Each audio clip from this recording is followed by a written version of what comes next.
Assalamualaikum guys. Ni Pak Murad nak buat masak asam. Pak Murad masukkan minyak dulu. Pak Murad nak tumis.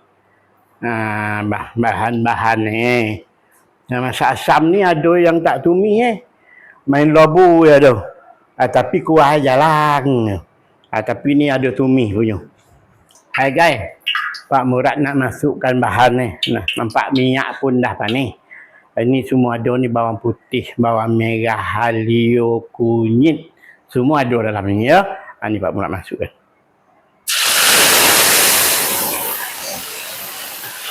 Ini masak asam ikan pari ni. Pak Murad tumis dulu hari ni. Ini bukan orang Melaka punya, bukan orang Johor punya. Ini masak asam orang Negeri Sembilan. Yang buat pun orang Negeri Sembilan. Ni lepas ni Pak Murad nak masukkan cili koring pula.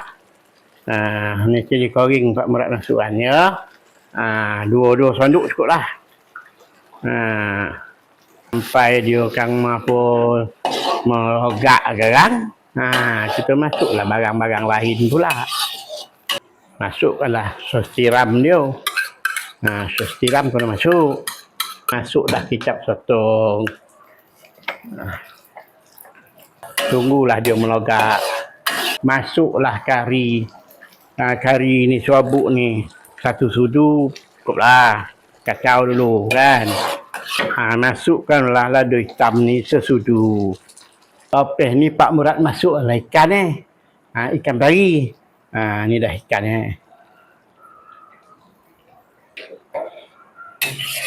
ni Pak Murad nak masukkan dia punya daun kosum sama daun limau purut. Ni dah barang lepas tu Pak Murad masukkanlah asam asam Jawa, air asam Jawa. Ni masukkan asam Jawa ni air. Ni Pak Murad nak masukkan bender pula. Dipotong basuh dulu, lepas tu baru dipotong. Dah potong tu masuk ni lah. Ni dah. Dah masuk ni kan. Lepas tu kan Pak Murad nak buat garam pula ni. Ni garam Pak Murad buat. Jangan banyak-banyak, takut masin. Masin kan tak sedap makan Ni perasa sedap ni kena taruh. Sekejap kan masak tadi ni. Last kali Pak Murad buh tomato. Ni tomato. Sekejap lagi kan Pak Murad berangkek ni. Asal pun dia pun dah melogak. Guys, ni lah hasil guys. Mantap.